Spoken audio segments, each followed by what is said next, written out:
Hello ChemComm. So far in Unit 15 we've talked about why we burn fossil fuels to produce an exothermic reaction which produces energy that is useful to us.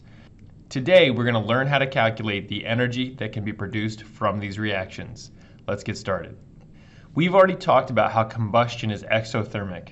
Anytime you burn a hydrocarbon, it is going to release energy, and then we would try to transfer that energy into a different form like mechanical energy in order to do work. So we see energy here on the product side because this is exothermic. In an exothermic reaction, energy or heat exits, meaning it's being produced. One of the ways to figure out how much heat's being produced in a combustion reaction is to do that reaction in the presence of a substance and then see how the temperature of that substance changes. For instance, in a calorimeter, we do the reaction inside of a chamber that is surrounded by water. Then we watch that water change temperature and make a calculation to figure out how much heat was lost by the reaction and went into the water. In order to do this, we need to know the specific heat capacity of water, which is how much energy does it take to change the temperature of water by 1 degree. Water's specific heat is 4.18 joules per grams degrees Celsius. This is a fairly large specific heat, meaning it takes a lot of energy to change water's temperature. So here's the calculation we could do. Q is the amount of thermal energy or heat that the reaction is producing.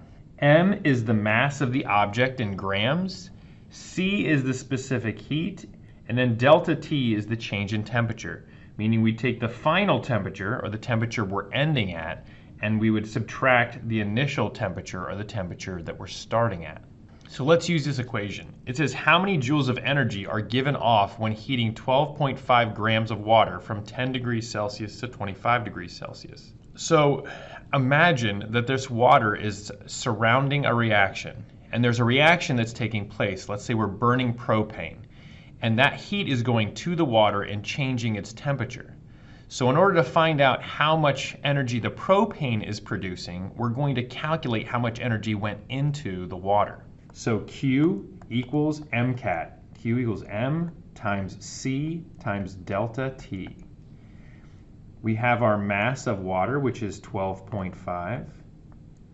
We have our delta T, which is TF minus TI. Our final temperature is 25, and our initial temperature was 10.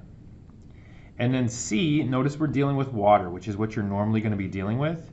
So this would be 4.18. That is the constant of the specific heat for water. And if we do that math, we'll get 783.75 joules. That is how much energy went into the water and also how much energy left the reaction. Here's another example.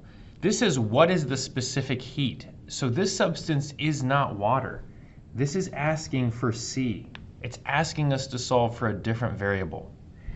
It gives us 250 joules, which is energy, so that's Q. It gives us mass, and it tells us the delta T is 35 degrees.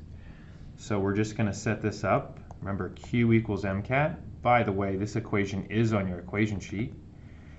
Q is 250. Mass is 10. We do not know C, and our temperature is 35. So in this case, we're going to divide by 10 times 35, which is 350 on both sides. And you would see that the specific heat here is 0.714 joules per grams degrees Celsius. So theoretically, now we could take that specific heat and look at a chart of common substances and their specific heats, and we could attempt to identify this unknown substance. This is the kind of thing you might do with an unknown substance in a chemistry lab or a physics lab. Those Q equals MCAT equations are really all we wanted to cover today in order to get you started calculating energy. There are more equations to come, but we will deal with that the next time we meet. Keep up the good work. We'll see you soon.